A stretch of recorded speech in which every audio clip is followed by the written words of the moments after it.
So hello everyone, welcome to Bajirao IAS Academy. So we all knew that last Sunday UPSC Prelims examination was conducted, and I hope all of you have given this Prelims examination. And when we compare 2024 Prelims examination with the last year question paper, so 2024 question paper is on bit easier side.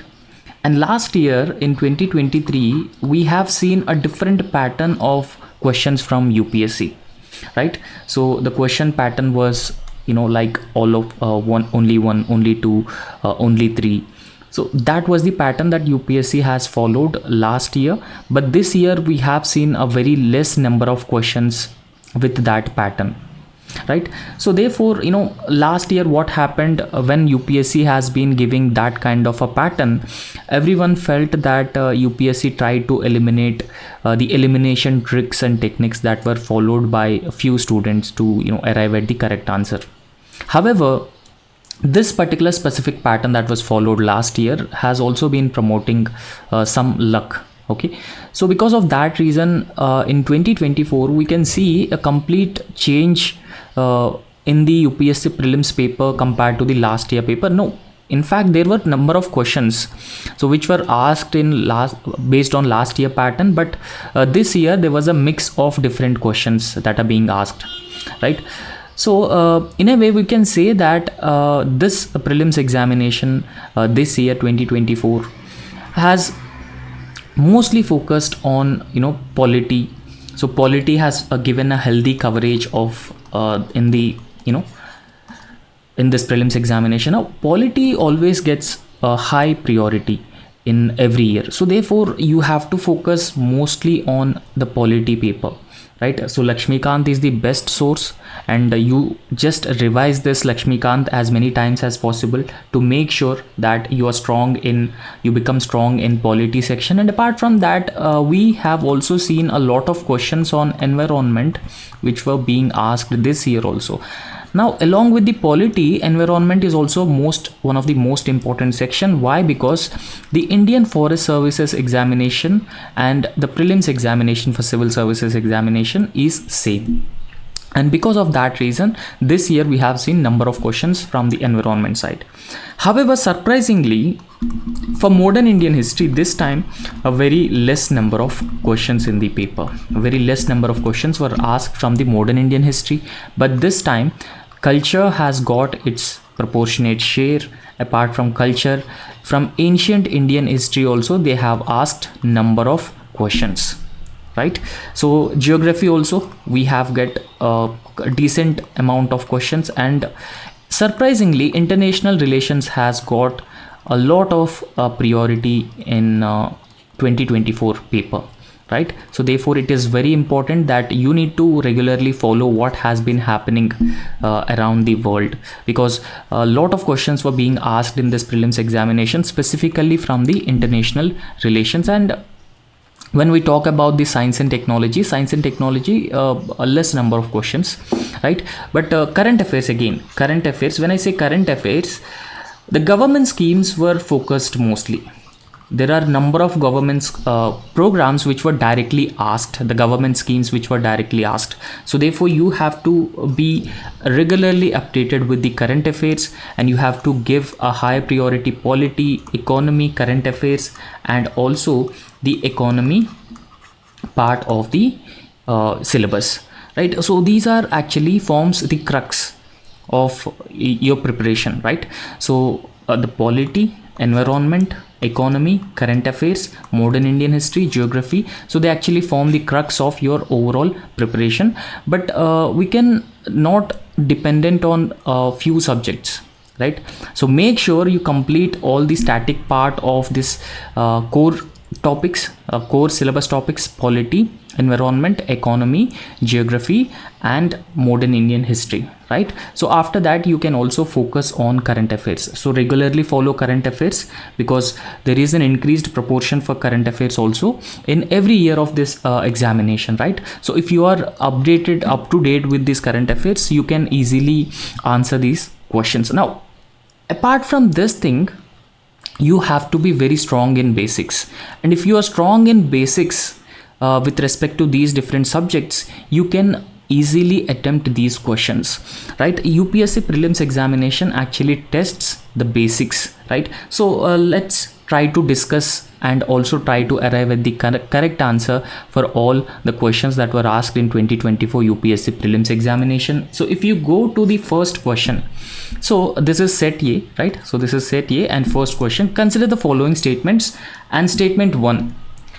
So statement 1 was the atmosphere is heated more by incoming solar radiation than by terrestrial radiation. So this was the first statement. And second statement says that carbon dioxide and other greenhouse gases in the atmosphere are good absorbers of long-term, long-wave radiation. Now, one thing that you have to understand here is that the greenhouse gases, mostly including carbon dioxide, so in fact they have the potential to absorb the heat. So when they have the potential to absorb the heat, and that is how they are creating a global warming across the world. So therefore they in fact have the potential to absorb the long wave radiation and thereby increasing the global warming, and that will ultimately lead to the climate change, right? So now if you look at the first statement, the first statement says that the atmosphere is heated more by incoming solar radiation than terrestrial radiation, right? So however, if you look at this first statement, the atmosphere is heated more by this long wave terrestrial radiation, right? So it is heated by long wave terrestrial radiation, not by incoming solar radiation. However, the incoming solar radiation increases the heat of the surface. Okay, so it heats up the surface. The incoming, one thing that you have to understand is that the incoming solar radiation will not heats the atmosphere, rather it heats the surface of the earth. But on the other hand, the long wave terrestrial radiation actually increases the atmospheric temperatures, or it heats up the temperature of the atmosphere.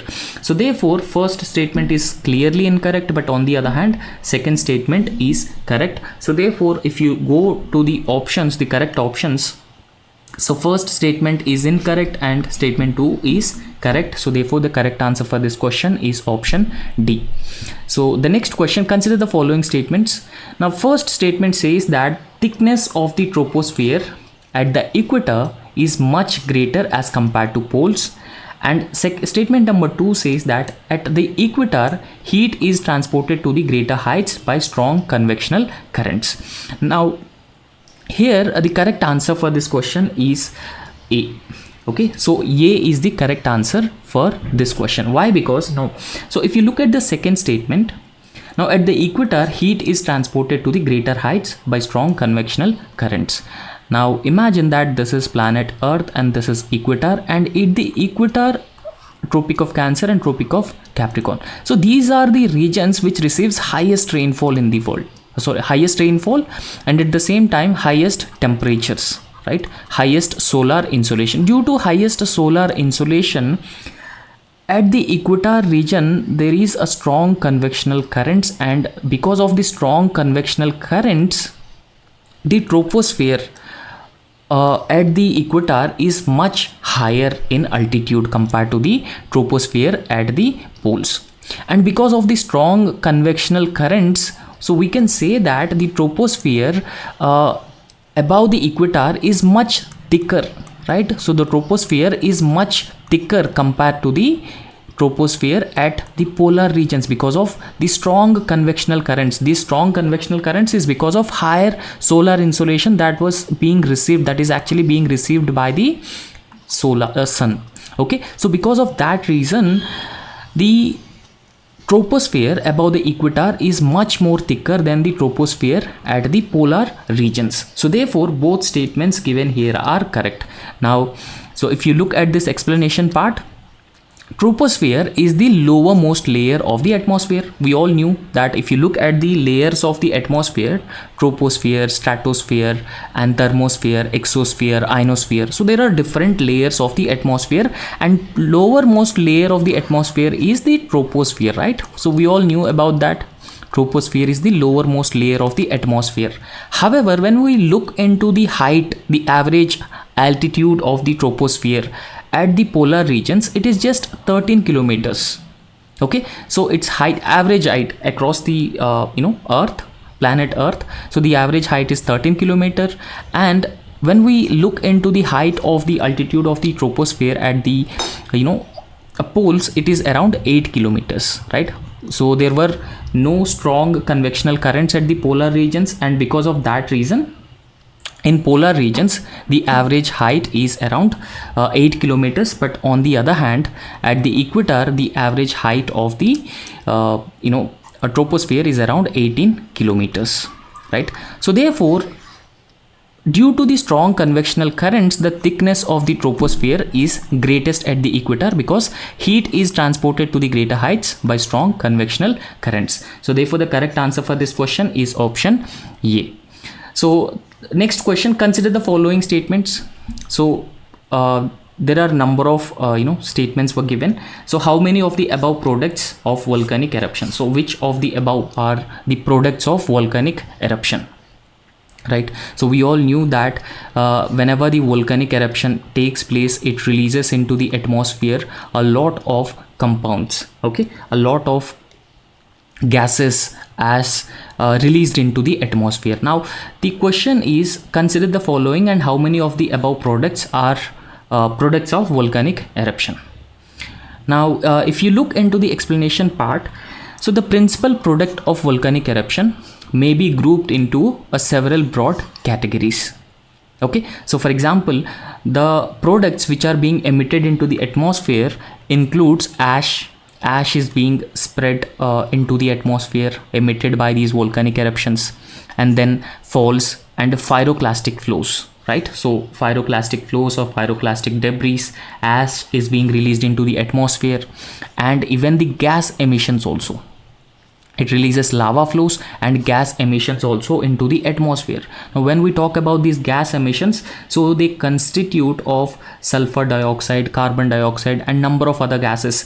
And even if you look at the volcanic gases which are being emitted from the emitted out of the volcanoes into the atmosphere, so they actually consist of a mixture of gases released by volcanoes, and they consist mainly of water vapor, carbon dioxide, sulfur dioxide, and other gases. So in other gases, nitrogen components or compounds are also part of these volcanic eruptions. So therefore, the correct answer for this question is option D, right? So third question, option D is the correct answer for this question. So next question is, which of the following is our correct inference or inferences from the isothermal maps in the month of January? Right, now what are these isothermal maps? Right, isothermal maps. Now whenever we talk about these isothermal maps, so these are the maps these are the maps around the globe, so which represents the same temperature points across the globe. Okay, so they actually represent the same temperature points across the globe. Now it is talking about January. If you look at the position of Earth during January, so this is how it is being looked, right? So okay, so during January, during the month of January, what happens? So the northern hemisphere would get a lesser temperature, and southern hemisphere would get higher temperatures, right? Southern hemisphere would get the higher temperatures, and this is the position of sun, right? So the southern hemisphere would get a much higher heat, much higher insolation, and the northern hemisphere would get a lower solar insolation because of the relative position of Earth to sun, right? So in this case, when the question is, the isotherms deviate to the north over the oceans and south over the continent. Okay, so this is what the first statement. And second statement, the presence of cold ocean currents, Gulf Stream, North Atlantic Drift make North Atlantic Ocean colder and isotherms bend towards the north.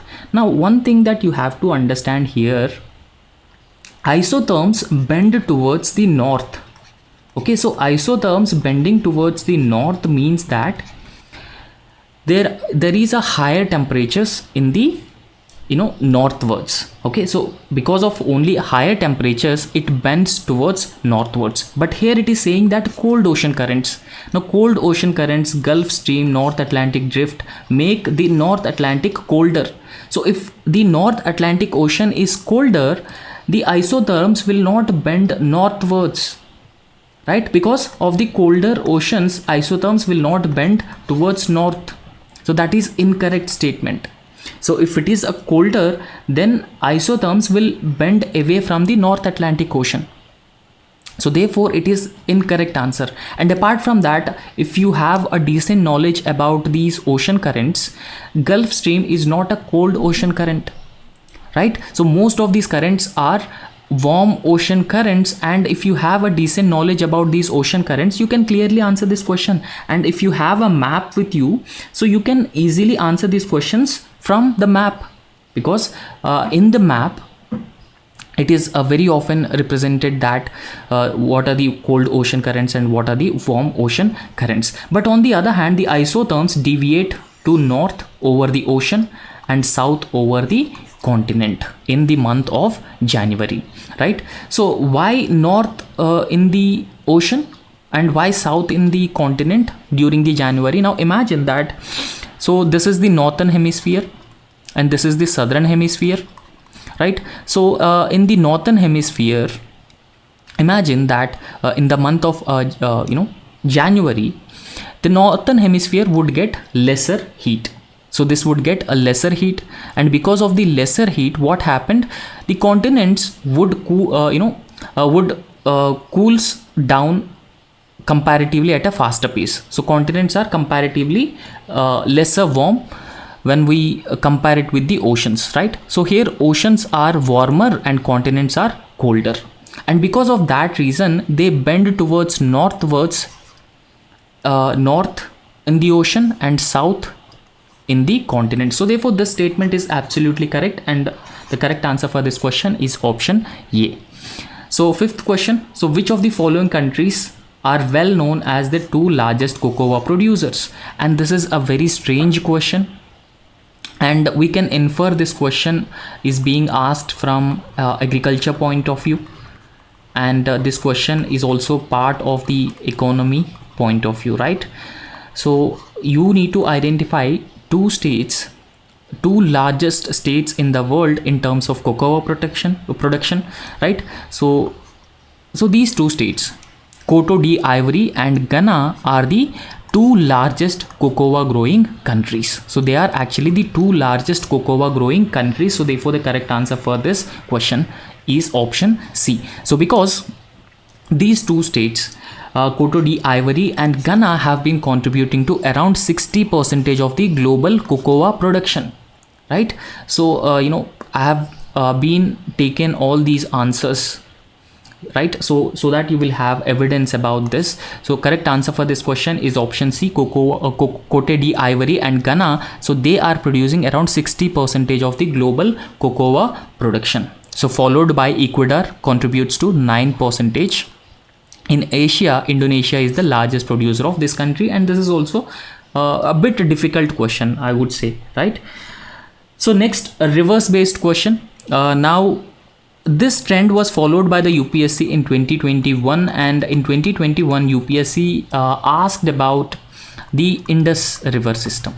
UPSC asked about the Indus River system, and they very often asking about these rivers and their tributaries also, right? So very often you can see questions on rivers and their tributaries. So therefore it is important you have to identify all the major river systems and their tributaries, because so these type of questions are very often asked by the UPSC, right? So the question was with reference to the Himalayan rivers joining Ganga downstream of Prayagraj from west to east. So from west to east, which one of the following sequence is correct? Now the sequence is given, so we need to identify the correct sequence.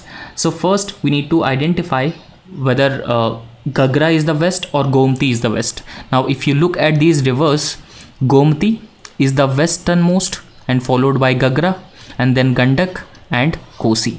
So this is the westernmost, and followed by Gomati. Gagra is the next westernmost, and Gandak will be the third westernmost, and the Kosi lastly.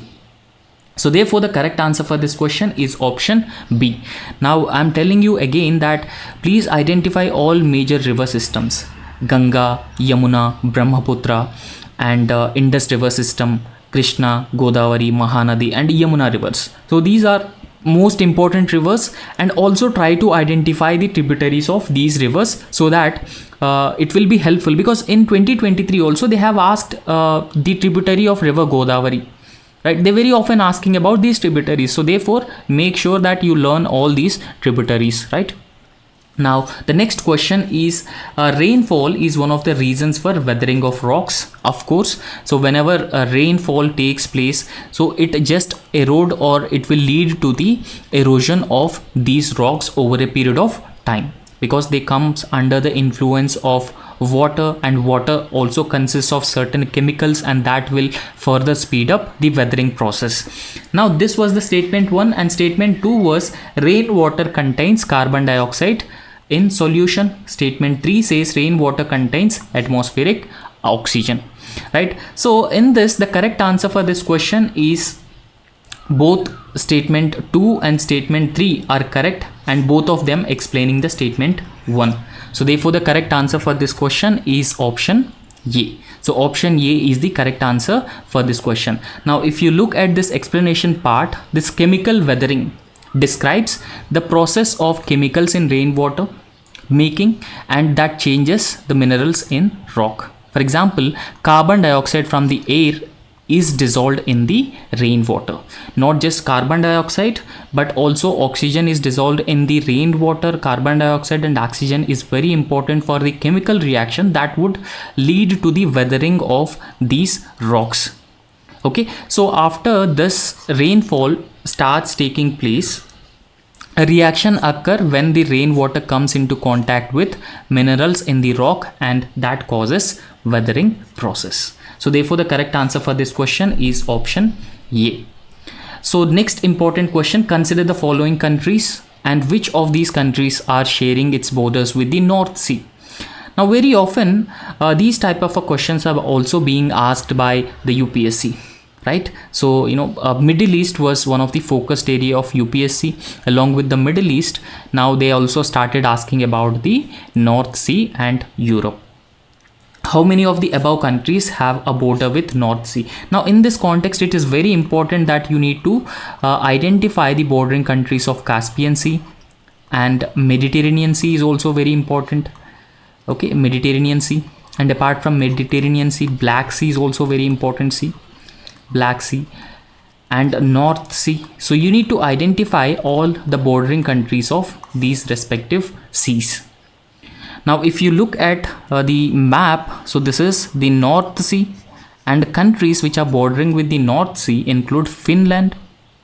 Actually Finland is sharing its borders with the Russia, and Finland is somewhere in the east of Sweden. So this is where Finland is located, right? So therefore Finland is not sharing its borders with the North Sea. So therefore this statement is clearly incorrect. However, if you look at the location of Germany, so this is the location of Germany, and Germany clearly sharing its borders with the North Sea. So therefore Germany is the correct answer. And when we talk about Norway, so this is the Norway, and Norway also had a large boundary with the North Sea. So therefore this is also a correct answer. But when we talk about Russia, Russia is located somewhere east, right? So Russia is not sharing its borders with the North Sea. So therefore the correct answer for this question is option B. So the next question, this is also a very important question. So we'll try to identify that so which waterfall, and the waterfall belong to which region, and on which river we can see this particular waterfall. Now when we talk about this Dhuvandhar Falls, so yes, this Dhuvandhar Fall is located in the Malwa region, right? So if you look into the map of India, let me draw this map briefly, right? Sorry. Okay, so if you look into the map of India, so this Malwa region is located somewhere in this. So this region is known as Malwa region. Right now, this Dhuandhar Falls is located in the Malwa region and it is also on the Narmada river. So therefore, this is correctly matched. Right, so it is correctly matched. And if you look at the explanation part, so this Dhuandhar Fall is not only in Jabalpur, but it is an important place of tourism in whole of Madhya Pradesh. Right, so Malwa is located in parts of Madhya Pradesh, Maharashtra and Gujarat, but this Dhuandhar Fall is in the state of Madhya Pradesh, and this Dhuandhar Fall originates from the Narmada river, or it is in the Narmada river. So therefore the first statement is absolutely correct. Now when we talk about this Hundru Fall, right, so we'll try to understand this Hundru Fall, where it was located. Hundru Fall is in fact located in this Chota Nagpur plateau. I hope all of you know where this Chota Nagpur plateau is. So this is where Chota Nagpur plateau is located, and this is where the Subarnarekha is also flows in Jharkhand. So therefore this is also a correctly matched. Now if you look at the explanation part of this, so Hundru Falls in Ranchi, that is capital of Jharkhand, it is located in the Chota Nagpur plateau, right? So this Hundru Fall near Ranchi, located in the Chota Nagpur plateau, and apart from that, so it is on the river Subarnarekha, right? So it actually falls from a height of 98 meters, forming one of the biggest waterfalls in the state of Jharkhand. So therefore this is also a correct statement. Now if you look at the third matching thing, so Jersopa, they say that it is located in Western Ghats on river Netravati, but this is incorrect statement. Why it is incorrect statement, I will explain you. So it is located on the Sharavati river but not Netravati river, and because of that reason it is wrong. Okay, so it is on the Sharavati river, the famous Jog Falls or Jersopa, right? So they were known as either Jog Falls or Jersopa, and they are being formed by the Sharavati river but not Netravati river. So therefore only all three are incorrect, only one is not correct, none is not correct, but only two is the correct answer for this question.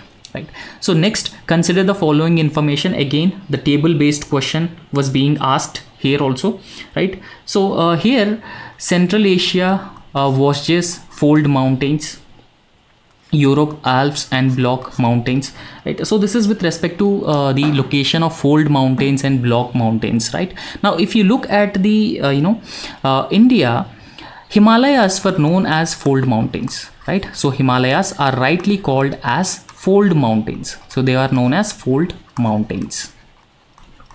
Okay, so why they are called as fold mountains? Because Himalayas were formed by the collision of two different plates.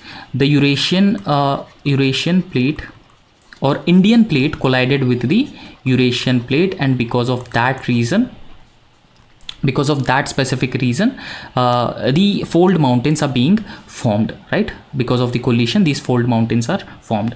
Now if you look at the Central Asia, so it says that this Vosges mountains and they are fold mountains. Now if you look at these Vosges mountains, so these Vosges mountains are not in the Central Asia, rather they are located in Europe. Okay, so they are located in Europe, and at the same time these are block mountains but not fold mountains. So these are block mountains but not fold mountains, and therefore this statement is clearly incorrect. Next we'll talk about the Alps.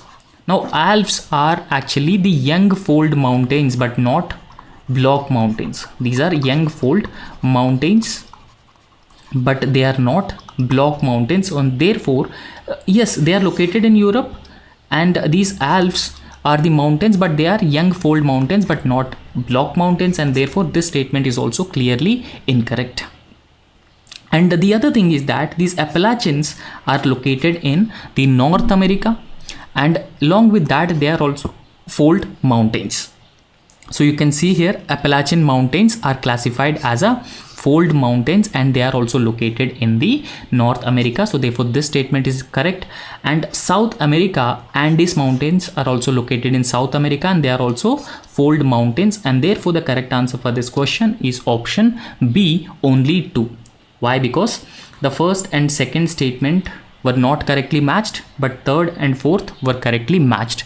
Now this is with respect to the physical features of the world. So therefore you need to identify the major physical features across the world, right? So this is also very important for your examination point of view. You need to learn all the cues, I mean, from where UPSC has been asking questions. So you have to have a decent idea about these different mountains across the different continents. And apart from that, the next very important question, consider the following airport. First, Doni Polo Airport, Kushinagar International Airport, Vijayawada International Airport. Now, in the recent past, which of the above have been constructed as greenfield projects? Now, when we talk about these projects are essentially two types. They are brownfield projects and greenfield projects, right? Greenfield and brownfield projects. Now, when we talk about these brownfield projects, these are the development of projects which were already existed. Okay, so brownfield projects are projects which are already existed. For example, imagine that there is a New Delhi airport. So this New Delhi airport, and if government proposed any plan to further develop this New Delhi airport, so this will not comes under the greenfield project, rather it will comes under the brownfield project. However, if the government planned to develop any new airport which was not existing before, so that project is known as greenfield project. However, the among these given options, Doni Polo Airport of Arunachal Pradesh and Kushinagar International Airport of UP are actually the greenfield projects, but Vijayawada was not a greenfield project, rather it is just a brownfield project. Vijayawada International Airport was a brownfield project. So the government just upgraded the status of Vijayawada Airport as a Vijayawada International Airport, and along with that, the government has also approved construction of new terminal in the Vijayawada International Airport, but it was not a greenfield airport. But on the other hand, Doni Polo in Arunachal Pradesh and Kushinagar in International Airport in UP are actually the greenfield projects. So therefore the correct answer for this question 1 and 2 only. Now you can see here, Prime Minister inaugurates first greenfield airport, Doni Polo Airport, Itanagar, Arunachal Pradesh, and in fact this is brought from the Press Information Bureau, PIB. So therefore Doni Polo was the greenfield airport, and along with that in principle approval to set up 21 new greenfield airports, and among these new greenfield airports, Kushinagar was one such airport that was approved as a greenfield airport. Now you can see the difference between greenfield and brownfield airports. So the greenfield airports are developed on empty, undeveloped land, and their commissioning and planning is also done from the scratch. But on the other hand, brownfield projects have existing infrastructure for airport development such as runways and terminal buildings, etc. Now in this, Vijayawada International Airport was not a greenfield project, rather it was a brownfield project. So the correct answer is A. So next important question, so that was asked, with reference to water vapor, which of the following statements are correct about the water vapor? Now when we talk about the water vapor, without a doubt it is a gas. Now water vapor is a gas, so there is no doubt about that, and the amount of which decreases with altitude. So this is also absolutely correct. Now since water vapor is a gas, now if the altitude of the water vapor increases, what happens? It will condensation takes place. It will condense. So therefore condensation of water vapor takes place with the increasing altitude, and because of that reason, with the increasing altitude there is a decreasing water vapor in the atmosphere, and this is absolutely correct about that. Now its percentage is maximum at the poles, so this is absolutely incorrect statement. Now water vapor maximum is at the equator but not at the poles. Now I will explain you one thing here. Now imagine that these are Western Ghats, and we all knew that within the Western Ghats there is a rain shadow region and at the same time the windward side and leeward side. So this windward side generally known for receiving the highest rainfall in the world, one of the highest rainfall in the world. So why? Because now winds essentially carries what? So winds essentially carries water vapor, right? So they essentially carries water vapor. Now when they are carrying this water vapor, these Western Ghats actually block the wind. So when the Western Ghats block the wind, in order to escape the Western Ghats, these winds rise in altitude, and when they rise in altitude, these winds carrying the water vapor. So because of the increasing, we also knew that with the increasing altitude, the temperatures drop. Okay, so temperatures declines. So therefore, with the increasing height, because of the cold conditions, this water vapor condenses, and that will result in rainfall. So therefore, it is a gas, and with the amount of which decreases with the altitude. That is correct, but this percentage is maximum at the poles, because at the poles the temperatures are very low. Temperatures are very low at the poles, and since temperatures are very low at the poles, how can we expect that there is a more water vapor? Because of the cold temperatures or cold conditions, the water vapor will not exist in the atmosphere. But on the other hand, in equator region, because of the strong convectional currents, this water vapor exists, and it reaches up to the maximum heights in the at the equator near to the troposphere. So therefore this statement is clearly incorrect. So therefore the correct answer for this question is 1 only, right? So see, if you have a strong basics on this in geography, so you can clearly and easily answer this question 12. Okay, so now if you look at the explanation, concentration of water vapor decreases with increasing altitude up to over 20 kilometer, where some increase may occur, and this water vapor content attains its maximum values over the equatorial regions and decreases towards the polar regions. Okay, so this is the correct explanation, and option A is the correct answer for this question. Now the next question is, consider the following description. So the description was about one particular climatic region in the world, right? So the annual and daily range temperatures are very low, first statement, and second statement says that precipitation occurs throughout the year, and third statement, precipitation varies between 50 centimeters and 250 centimeters. So this was the question. Now, what is the annual and daily range temperatures is low? So what is the meaning of this particular term? So the meaning of this particular term is that, now if you look at the temperatures throughout the year, so it essentially means that temperatures are same throughout the year. Temperatures are same throughout the year. So that is the low annual range in temperatures. So therefore this is one description about the region. Now if you look at the equatorial climate, so there are no variations in the temperatures. I mean, no bigger variations in the temperatures, because throughout the year, so for example, imagine that this is planet Earth and this is equator, and in between these tropics they receive maximum rainfall, but there is no such temperature variations in the equator region throughout the year, because they receive the highest amount of the solar insolation. And because of that reason, we can say that the annual and daily range of temperature is low. And second, precipitation occurs throughout the year.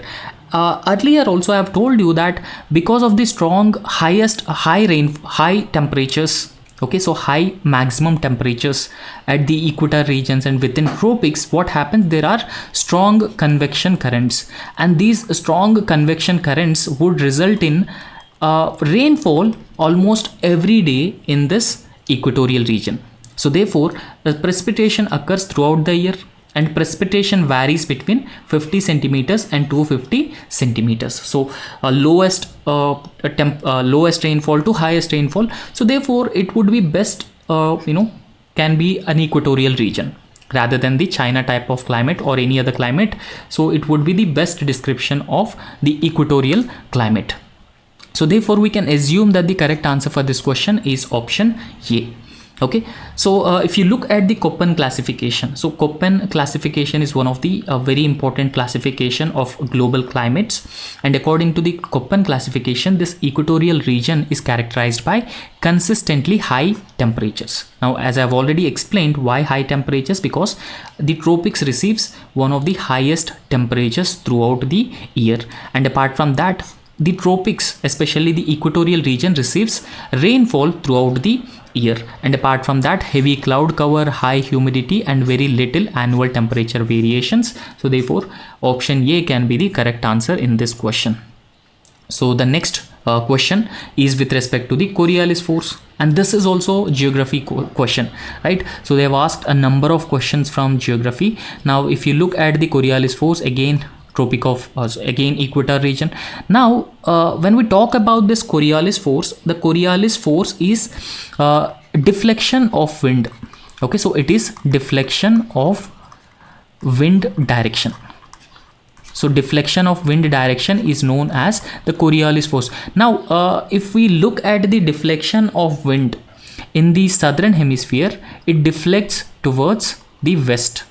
But on the other hand, when they cross the equatorial region, so they start deflecting towards the east. So this is how the Coriolis force works. But on the other hand, at the equatorial region, this Coriolis force is almost zero. Okay, so Coriolis force at the equator is almost zero. So it is also given that the Coriolis force is maximum at the poles. Of course, it is maximum at the poles, but at the same time, it is zero or absent at the equator. So therefore, this statement is absolutely correct. And it increases with increase in wind velocity. Now, this statement is also absolutely correct. So if the velocity of the wind increases, so that also significantly increases the Coriolis force. So therefore, the correct answer for this question is option C. Okay. So Coriolis force is deflection of wind direction. Now you can see the explanation. The deflection is more when the wind velocity is very high, and Coriolis force is directly proportional to the angle of latitude, and it is maximum at the poles and it is comparatively absent at the equator. Now the next question, again geography based question. They have asked a lot of questions from geography, so therefore geography will be the next focus area. And you should also understand the other thing, that geography very often have these correlations with the environment, and because of that reason this year they have asked a number of questions from the geography point of view. Now the question was, on June 21 every year, which of the following latitudes experiences sunlight more than 12 hours? So this was the question. Now if you look at the angle of the earth to sun during June 21, so this is northern hemisphere and this is southern hemisphere. Clear? Now this is sun, and if you look at the northern hemisphere, this northern hemisphere is bit tilted towards sun, right? Northern hemisphere is bit tilted towards sun compared to the southern hemisphere. Now since it is tilted towards the northern hemisphere, tilted towards the sun, this Arctic region would receive, this Arctic circle would receive sunlight during this June time, and at the same time it also comparatively have a sunlight more than 12 hours. But on the other hand, this southern hemisphere is darker compared to the northern hemisphere, so therefore it receives sunlight for more than 12 hours. And apart from that, this Tropic of Cancer also receives sunlight for more than 12 hours because it is in the northern hemisphere. But on the other hand, this Tropic of Cancer will not receive. Why? Because it is in the southern hemisphere and it is not tilted towards sun, rather northern hemisphere was tilted towards the sun. And okay, so Tropic of Cancer. So therefore the correct answer for this question is option D. Tropic of Cancer and Arctic Circle is the correct answer. And in fact, equator also doesn't receive 12 hour of sunlight, more than 12 hours of sunlight. So therefore the correct answer for this question is 2 and 4 only. Okay. Now the next question, so a long description about one particular basin was given, and we need to identify the important basin among the given options, right? So one of the following regions has the world's largest tropical peatland, which actually holds about 3 years worth of global carbon emissions from the fossil fuels, and a possible destruction of which can exert detrimental effect on the global climate, and which one of the following denote that particular region, right? So a peatland is a region where the dead organic matter is in a decomposing state. So in fact, the peatland is also one of the region which actually stores a lot of carbon, and it is also one of the productive areas in the world. And this particular largest tropical peatland holds about 3 years worth of global carbon emissions from the fossil fuels, right? So it actually stored the carbon emissions. The peatlands stored the carbon emissions, and the possible destruction of these peatlands in this particular basin can actually exert detrimental effect on the global climate, because it will lead to the release of carbon into the atmosphere if we destroy these peatlands. Now, which of the following is the correct answer? The correct answer for this question is Congo Basin. So Congo Basin is known as the world's largest tropical peatland. So this is known as world's largest peatland, which is located in Africa. So therefore, a destruction of this particular peatland will have a detrimental effect on the global climate. So therefore, the next question, with reference to perfluoroalkyl and polyfluoroalkyl substances, these substances were also known as PFAS, that are used in making many consumer products. Consider the following statements. So it is being asked to consider the following statements with respect to PFAS. So there is no doubt that PFAS are found widespread in drinking water, food packaging materials. So this is being evident from the explanation that is being given here, right? So this PFAS are synthetic chemicals which are found in many products such as clothing, carpets, fabrics for furniture, and adhesives, paper packaging, food, heat resistance, so everything, right? So therefore this statement is absolutely correct, and PFAS are not easily degraded in the environment. So it is not easy for the degradation of this PFAS. So first statement is correct, and second statement is also correct. And persistent exposure, since they are not degraded easily, so it will lead to the persistent exposure. And apart from that, these PFAS are also being used excessively in these consumer products. So this persistent exposure to this PFAS can lead to the bioaccumulation in animal bodies. Now what exactly is this bioaccumulation? Okay, so when we talk about this bioaccumulation, now these chemicals just accumulate in the body parts of a species, of an organism, over a period of time, and that is known as bioaccumulation of chemicals. Now bioaccumulation of chemicals will have harmful impacts on the organisms, different organisms. So therefore the correct answer for this question is option D. So next question, consider the following statements. So there were number of species, different organisms were given. This carabid beetles, centipedes, flies, termites, wasps. So parasitoid species are found in how many of the above kind of organisms? So that was the question which is asked, right? So parasitoid species. Now we'll understand what exactly is this parasitoid species, and we'll try to solve this question. So this parasitoid is an organism, so that has young that actually develop on and within another organism, and eventually killing it, right? So understand, this parasitoid is actually an organism. Okay, so this is an organism, so that has young that develop on. Okay, so this parasitoid is a young and that develop on within the other organism. So this develops in the other organism, or this organism is also known as host, and eventually killing the host. So that is known as parasitoid. So parasitoids have a characteristics of both predators and parasites. Right? For example, imagine that there is an organism A, and this organism, lives in another organism Z, and here Z is a host and A is a parasite. A is a parasite and A is living in host Z. So eventually parasite A will kill host Z, and that is known as parasitoid. Okay, so these parasitoids have the characteristics of both predators as well as the parasites. Now parasitoids are usually smaller than their selected host. So these are very small than their selected host, and parasitoids are very selective and only attack a particular stage of one or several closely related species. And these parasitoids essentially include species of wasps.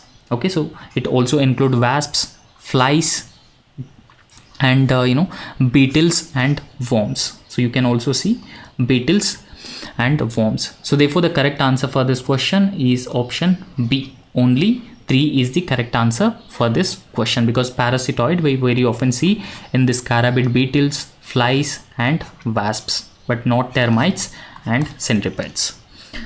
Now the next question, consider the following statements. So there were 3 different species, plant species were given, and how many of the above belong to the pea family?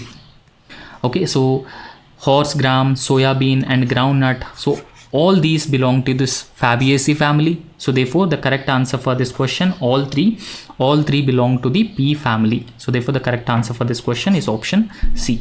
So next question, the Indian flying fox, there are 2 statements are given, and we need to choose the correct answer statement from the given below statements.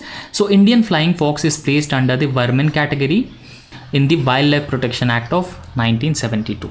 So we all knew that Wildlife Protection Act of 1972, Schedule 5.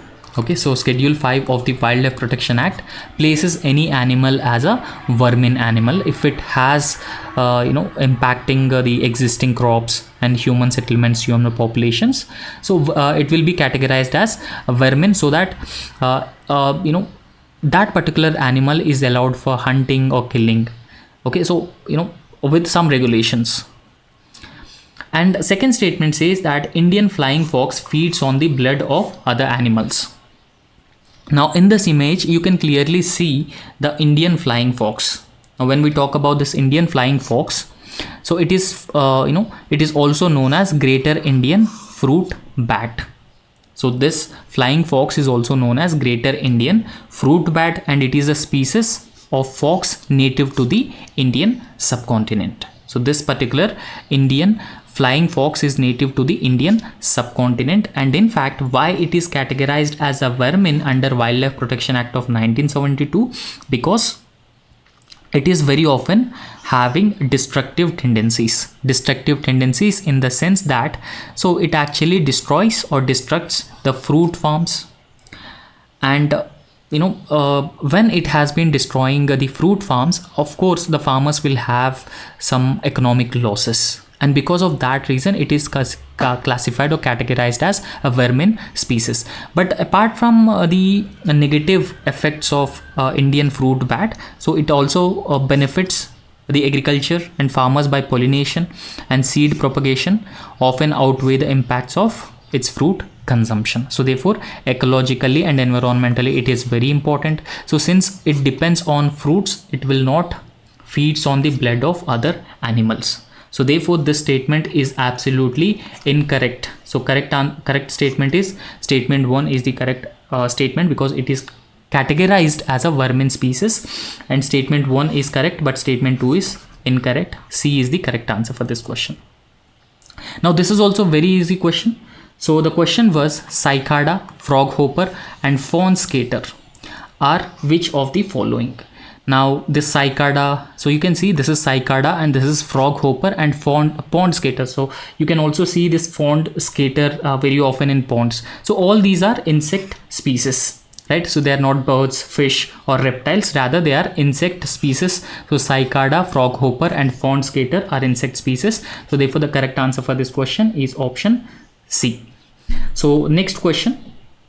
So the next question is, consider the following statements. So statement 1 says many chewing gums found in the market are considered a source of environmental pollution. Yes, because many chewing gums that are found in the market are actually made with the plastic, and because of that reason plastic is associated with the environmental pollution. So therefore the first statement is absolutely correct, because these chewing gums are very often using this polyvinyl acetate, so which is a plastic. Okay, and this polyvinyl acetate is also used for production of glue, plastic bags and bottles. So therefore this first statement is absolutely correct. Many chewing gums contain plastic as a gum base. So since it contains plastic as a gum base, so if we use those chewing gums, and then it will lead to the environmental pollution, and both these statements are absolutely correct. The correct answer for this question is A. Both statement 1 and statement 2 are correct, and statement 2 explains the statement 1. So the next very important question, so that was asked about the animals which are found in different parts of the world. Now, so first and foremost, I understand that this Indri is a species, and it is an endangered species, and it is endemic to Madagascar.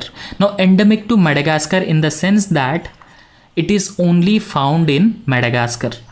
So endemic to Madagascar in the sense it is only found in Madagascar, right? So Madagascar is located in the Indian Ocean, the eastern coast of Africa. So therefore Indri is only found in Madagascar but not Brazil. So therefore this statement is absolutely incorrect.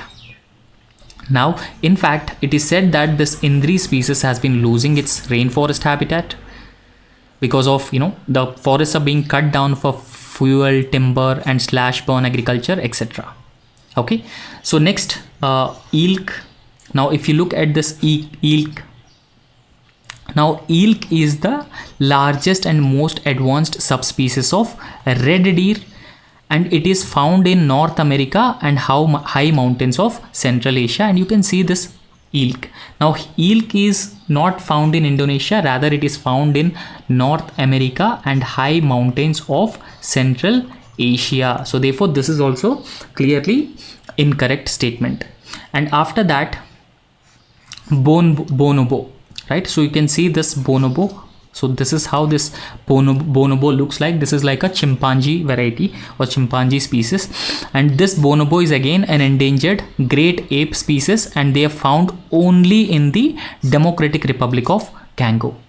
Now these statements or these questions are also asked by UPSC very frequently and very often. So therefore you have to be very concise about these species, and you have to know about all the species which are regularly in use. So this bonobo species is only found in Democratic Republic of Congo. So therefore the correct answer for this question is option D. None of the above pairs are correctly matched, because bonobo is found in Democratic Republic of Congo but not in Madagascar.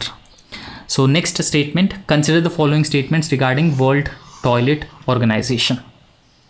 Right now it is one of the agencies of the United Nations. No, it is absolutely wrong, because there are very limited agencies or specialized agencies of the United Nations. So therefore it will not it was not the organization under the United Nations. So this was clearly incorrect, so that you can eliminate option C. And second statement, World Toilet Summit and World Toilet Day, World Toilet College are initiatives of this organization to inspire action to tackle the global sanitation crisis. Yes, of course it is correct statement, and therefore you can eliminate option B also. And the main focus of its function is to grant funds. No, it will not grant funds, rather it assists the member countries to ensure the goal of sanitation is achieved. Now in fact sanitation is one of the very important goal under the sustainable development goal. Rather it will not grant funds, rather it assists the member countries. So therefore the correct answer for this question is A, 2 only. Okay, so you can see the explanation here clearly. World Toilet Organization was granted a consultative status not a special agency or agency of the United Nations. Rather, it was granted a consultative status with the United Nations Economic and Social Council of 2013.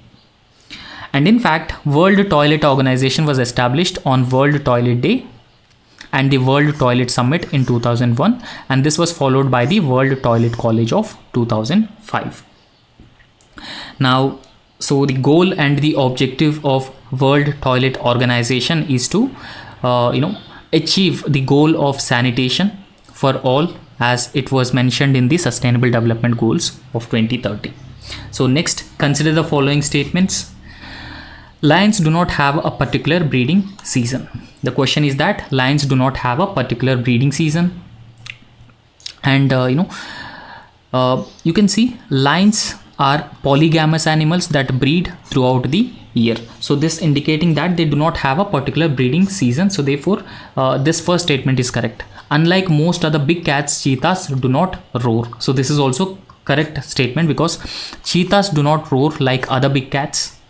Instead, they communicate through purring, hissing, growling, and high-pitched chirps. So therefore, this is also correct statement. Unlike male lions, male leopards do not proclaim their territory by scent marking.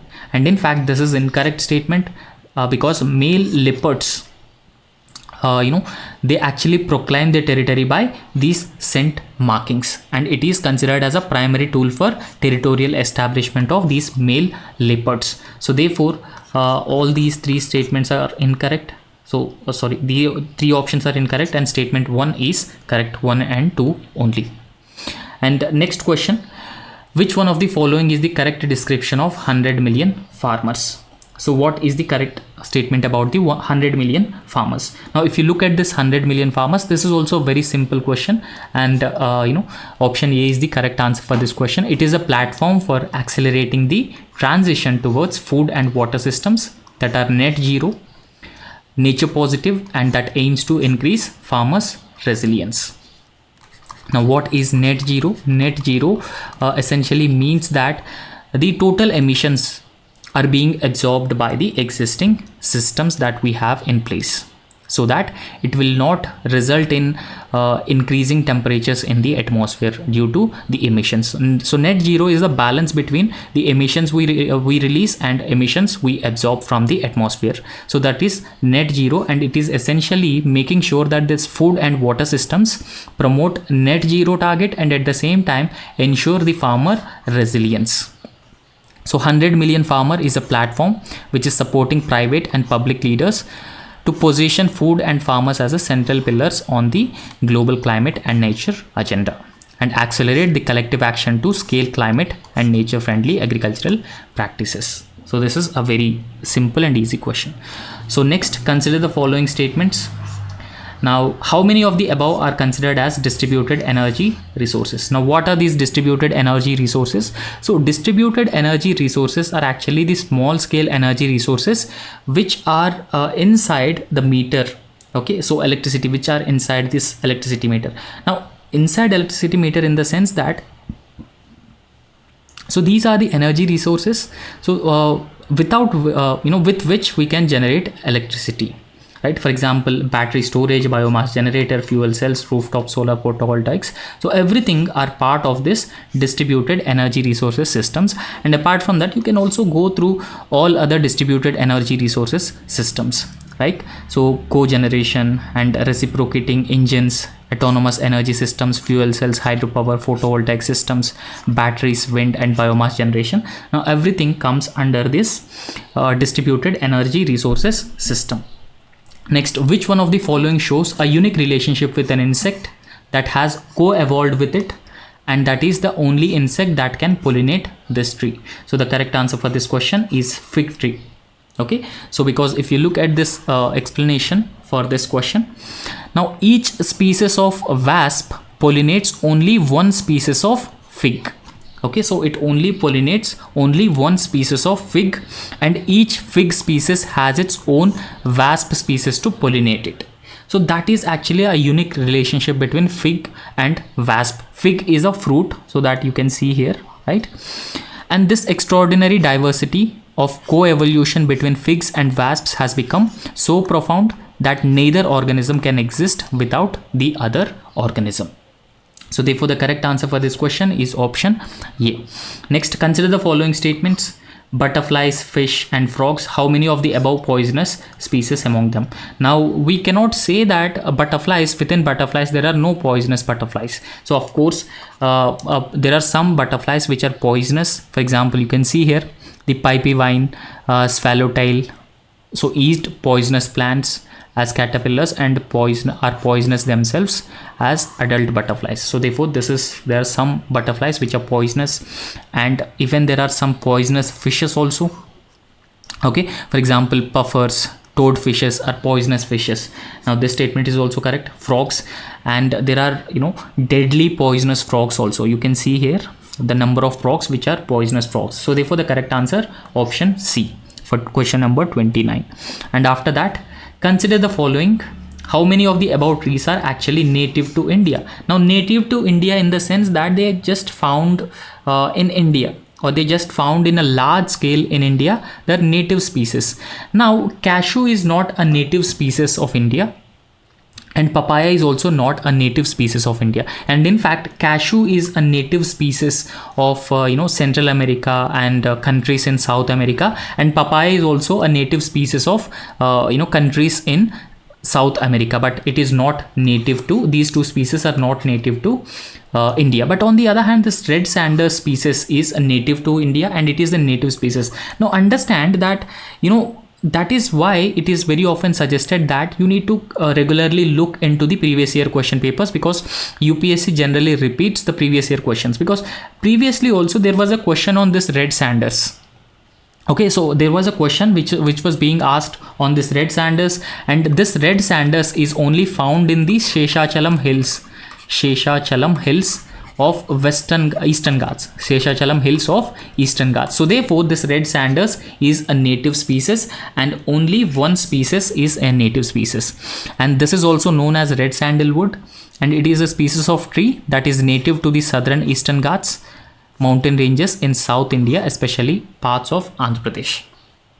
And in fact, it is India's most exploited tree species. It is under the severe pressure from illegal logging and harvesting. So next question. With reference to radioisotope thermoelectric generators, RTGs, consider the following statements. So these RTGs are miniature fission reactors. No, this is clearly incorrect. So they are not miniature fission reactors. Okay, so these RTGs are not fission reactors. So they are not plutonium or the type that is used in nuclear weapons. So therefore this statement is clearly incorrect here. And second statement says that RTGs are used for powering the onboard systems of spacecraft. Yes, they can be used for powering the onboard systems of spacecraft, and RTGs can use plutonium-238, which is byproduct of weapon development. Okay, so if you look at this explanation, RTGs provide electrical powering using heat from the natural radioactive decay of plutonium-238, that form of plutonium oxide. So therefore this statement is also correct. Correct answer for this question is 2 and 3 only. Consider the following statements. So first statement, giant stars live much longer than the dwarf stars. And second statement says that compared to dwarf stars, giant stars have a greater rate of nuclear reactions. Okay, so if you look at this first statement is clearly incorrect, because this dwarf stars live much longer than the giant stars, because in giant stars what happens, they are since massive in size, because they use excess fuel. Okay, so they require excess fuel that need to be burned to generate a lot of energy, and because of that reason they don't last longer than the dwarf stars, and this is incorrect. But on the other hand, compared to dwarf stars, giant stars have a greater rate of nuclear reactions. Nuclear fusion actually takes place in this stars. So therefore the correct answer for this question is statement 1 is incorrect, statement 2 is correct, option D is the correct answer.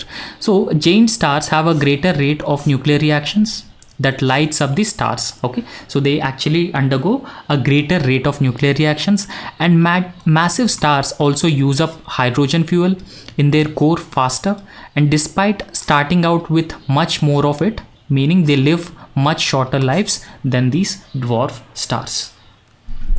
Now, next question. So, which one of the following is synthesized in the human body that dilates blood vessels and increases the blood flow? So, the correct answer for this question is nitric oxide. Now, you can see here. So, nitric oxide is a physiological compound of the body that dilates blood vessels and stimulates hormone release, regulates neurotransmission, and acts as a signaling molecule. Okay, so therefore, the correct answer for this question is nitric oxide. Next question, consider the following activities. So, identification of narcotics on passengers at airport or aircraft, monitoring precipitation, tracking. Now, see, actually, whenever we talk about the science and technology, it is generally said that it has an unlimited potential and it can do anything, right? So, which of the above activities can radars be used? So, all these activities, all of these can be done by the radars, using radars. Identification of narcotics on the passengers at the airport, and monitoring of precipitation, tracking of migration of animals. So all these statements are correct statements. Now the next question that we are going to discuss is about, consider the following aircraft. So there were few aircrafts: Rafale, MiG-29 and Tejas Mk-1.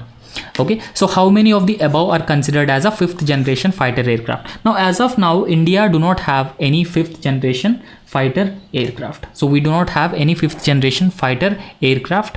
So this Rafale, MiG-29 and Tejas Mk-1, so they are not a fourth generation fighter aircraft. Now, in fact, if you look at the MiG-29, it is the fourth generation fighter aircraft, not fifth generation. Rafale was a 4.5 generation fighter aircraft, and Tejas Mki is also 4.5 generation fighter aircraft.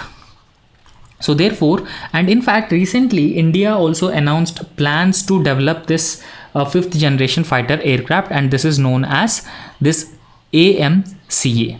Okay, so AMCA actually means that advanced medium combat aircraft. Advanced medium combat aircraft. So this is the fifth generation fighter aircraft, and it will be going to India's indigenous fifth generation fighter aircraft.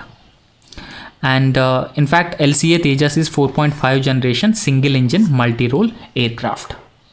Right. So recently the Cabinet Committee on Security has flagged off the prototype development and testing stage of India's indigenous fifth generation stealth fighter jet, that is advanced medium combat aircraft. Okay, so the correct answer for this question is none. None of the above are fifth generation fighter aircrafts. So next question that was asked, in which of the following are hydrogels are used? Now, controlled drug delivery in patients, mobile air conditioning systems, and preparation of industrial lubricants. Now, hydrogels can be used in all these things, and therefore the correct answer for this question is 1, 2, 3. You can see the properties of these hydrogels. Now, the properties and applications in biomedicine, right? So they have, delivery of medicine. They play a very important role, and hydrogels also keep room cool and power small devices, and they also have advances in understanding hydrogel lubrication. Okay, so therefore the correct answer for this question is option D. So next question, which one of the following is the exhaust pipe emission from fuel cell electric vehicles powered by hydrogen? Right now, if you look at the fuel cell electric vehicles, that the exhaust pipe, so the exhaust pipe delivers just water vapor. Okay, so it will not generate hydrogen peroxide, hydronium, oxygen, rather it generates water vapor. The only tail pipe emissions from the vehicles which are being powered by the water vapor.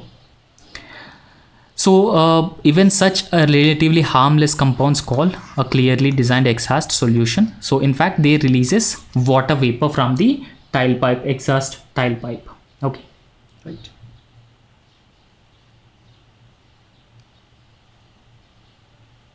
So next question, Recently, a term pumped storage hydropower is actually and appropriately discussed in the context of which one of the following things, right? So it was asked in the perspective of long storage energy, so yes, it was asked in the context of long duration energy storage. So that is pumped storage hydropower.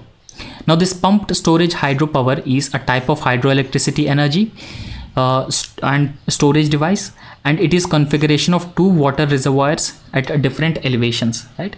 So for example, imagine that there are two different water reservoirs at different elevations, and that can generate power as water moves down from one to the other. So passing through a turbine, the system also requires power as it pumps water back into the upper reservoir.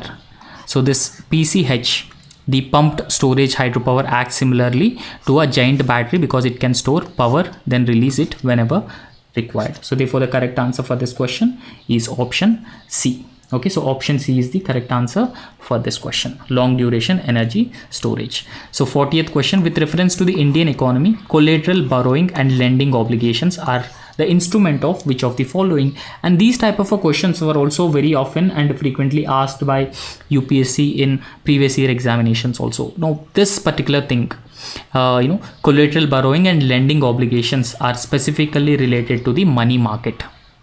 Okay, so collateralized borrowing and lending obligation, this is also known as CBLO, so is a money market instrument that represents an obligation between a borrower and a lender concerning the terms and conditions of loan.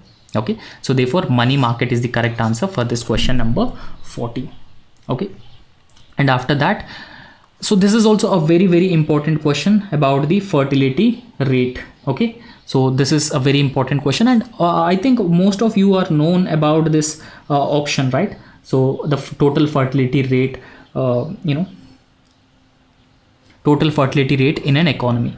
What exactly is this total fertility rate? Now total fertility rate, very simple. This is average number of live births a woman would have by the end of her childbearing age, right?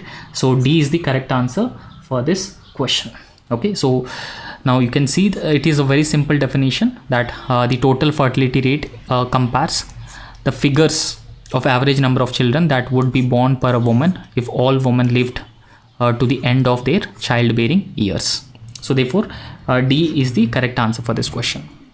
Next, in India, non-banking financial companies can access liquidity adjustment facility window of the Reserve Bank of India. So of course this is correct answer, because both banks and non-banking financial companies can actually access the liquidity adjustment facility window of the Reserve Bank of India. Now under this liquidity adjustment facility window of the Reserve Bank of India, now in case any of these banks and non-banking financial companies requires finances, then those finances will be adjusted by the Reserve Bank of India, and that is liquidity adjustment facility of the Reserve Bank of India.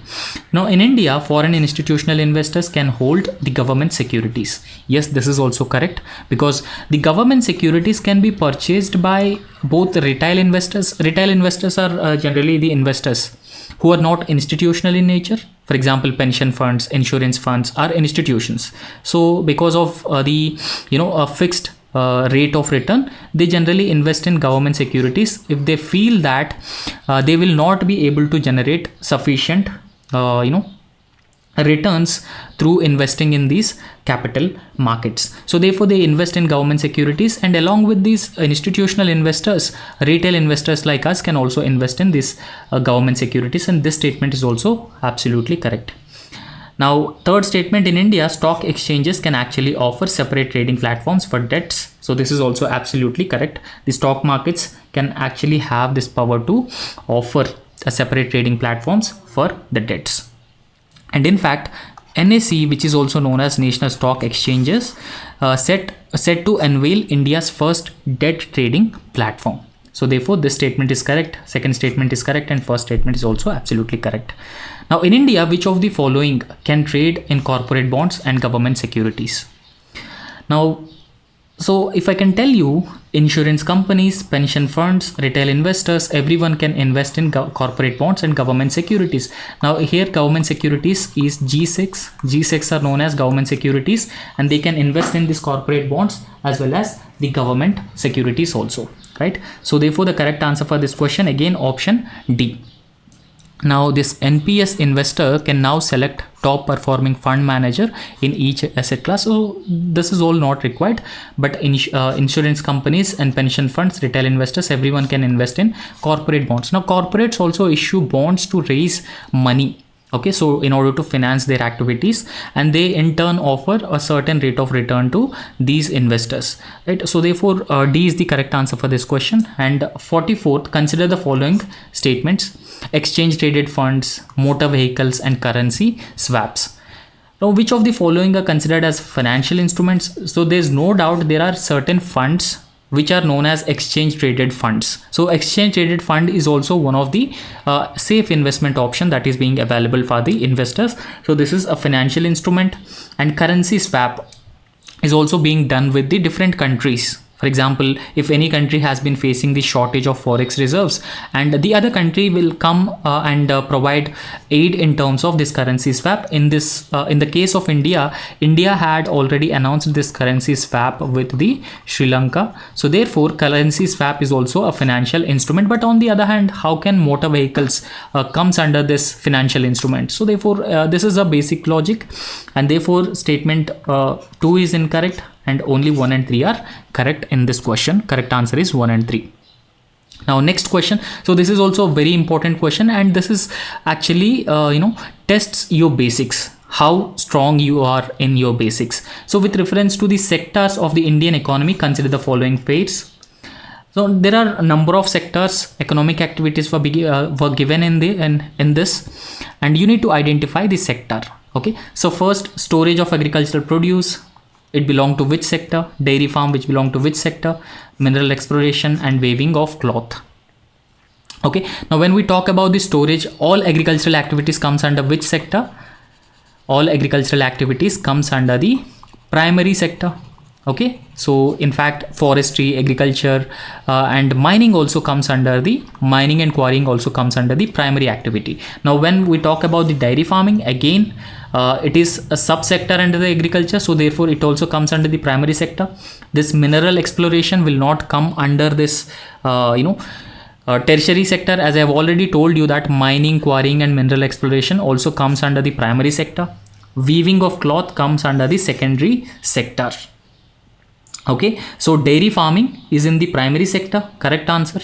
Mineral exploration is not under the tertiary sector, rather it comes under the primary sector. Storage of agricultural produce will also not comes under this sector, secondary sector, rather it comes under the primary sector. So therefore the correct answer, weaving cloth, comes under the secondary sector, because you can see manufacturing of cloths, weaving cloths comes under the secondary sector. Agriculture, dairying, and quarrying, forestry, everything comes under the primary sector. So therefore the correct answer for this question is only 2. Now next question, consider the following materials. Which of the above can be used as a feedstock for producing sustainable aviation fuel, right? So sustainable aviation fuel in the sense that the fuel which can be generated in a sustainable manner without using the fossil fuels. So those are known as sustainable aviation fuel. Now the sustainable aviation fuel can be generated using agricultural residues, corn grain, and wastewater treatment sludge, wood mill waste. Okay, so this will not uses fossil fuels while generating the sustainable aviation fuel, and it is also green and sustainable, and it comes up with lesser emissions. So therefore the correct answer for this question is option C. Now you can see the sustainable aviation fuels can be generated from corn grain, oil seeds, algae and other fats, oils, greases, agricultural residues, forest residues and wood, everything. Now you can, in this explanation, you can see wood is covered, and corn grain is covered, agricultural residues covered, and wastewater treatment sludge can also be used. So next question, with reference to physical capital in Indian economy, consider the following page. So this is also a very easy question, and if you are strong in basics, you can clearly answer this question. Now first it says the farmer's plow. So farmer's plow is a working capital. There is no doubt and there is no confusion about that. Now, whenever we talk about the fixed capital, what are these fixed capital? For example, land, buildings, machinery. So they are known as fixed capital. Okay, so essentially land and buildings are known as fixed capital, but computer is not known as fixed capital. It comes under the working capital. And again, yarn used by the weaver will not come under the fixed capital. So how can yarn earned by the used by the weaver will comes under the fixed capital? So therefore these two are incorrect, clearly incorrect. Computer is not a fixed capital, it is a working capital. And again, yarn used by the weaver, it is also working capital. It is also working capital, not fixed capital. But on the other hand, farmer's flow is a working capital. This is clearly correct. And petrol, yes, this is also working capital. So therefore the correct answer for this question is option B, because only two statements are correct. Now, what is the fixed capital? Fixed capital include assets and capital investments such as property, plant, equipment, so that needed to start up and conduct business even at a minimal stage. And in fact, these assets are considered fixed in that they are not consumed or destroyed during the actual production of good or service, but they have reusable value. So next statement, next question, sorry. Now a description was given here and we need to identify this description is related to which of the following technologies. Now these type of questions were also very often asked by the UPSC previously. So right, so therefore which one of the following words, phrases most appropriately used to denote an interoperable network of 3D virtual worlds that can be accessed simultaneously by millions of users who can exert property rights over these virtual items? Now those include the metaverse. Okay, so metaverse is the correct answer. You can clearly see the explanation of it. Metaverse refers to convergence of physical virtual spaces accessed through computers and enabled by immersive technologies such as virtual reality and augmented reality and mixed reality. So described by proponents as the next iteration of internet, this 3D virtual world is envisioned as a persistent collective shared space where digital so this is metaverse. Okay, so this description is about the metaverse. Next question, with reference to rules imposed by the RBI while treating foreign banks, consider the following statements. First statement, there is no minimum capital requirement for wholly owned banking subsidiaries in India. No, this is absolutely incorrect statement. So how can RBI allows any bank without having the capital requirements? So it is very important that every bank must have a capital requirement.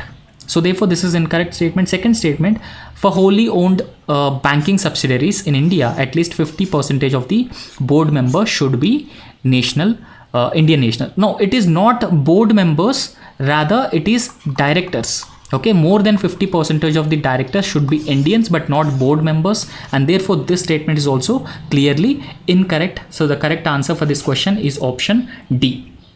Next question, the corporate social responsibility. This is also a very important topic. Now when we talk about this corporate social responsibility, what does this corporate social responsibility actually mean? Now for example, any corporate industry which is located in one region across the country, a certain portion of their revenues must spend for the development of the communities. For example, education, healthcare, girl child development, poverty alleviation, drinking water, electricity. So in those areas, for example, imagine that the company has a revenue of 500 crore, and since it has a revenue of 500 crore, at least 2% of its revenue. So in this case, so 2% is 10 crore of its revenue must be spent on the CSR activities, the corporate social responsibility activities. So what are those activities? I've already told you that drinking water supply, healthcare, education, women empowerment, so all those things. Okay, so CSR rules specify that expenditure that benefit the company directly or its employees will not be considered as CSR activities. Now, how can it considered as a CSR activity when it is benefiting the company and its employees, but not the people and not the community? So therefore, this statement is clearly correct. CSR rules do not specify the minimum spending of CSR activities. This is incorrect because the section 135 of the Companies Act 2013 mandates that a certain companies must allocate at least 2% of their average net profits from the preceding 3 financial years towards the CSR activities. So correct answer for this question is option A, 1 only. And next question, so if the United States of America were to default on its debt, holders of US Treasury bonds will not be able to exercise their claims to receive their payment.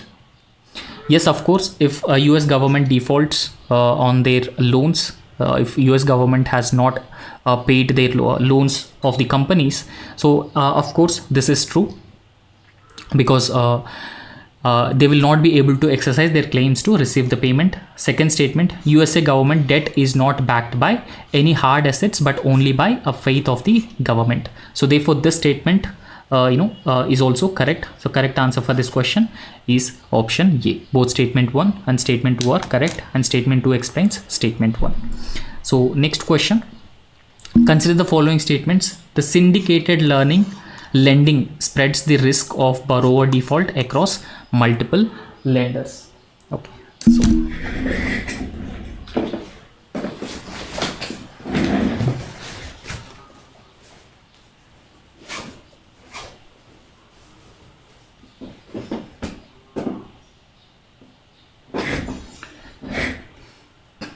yeah.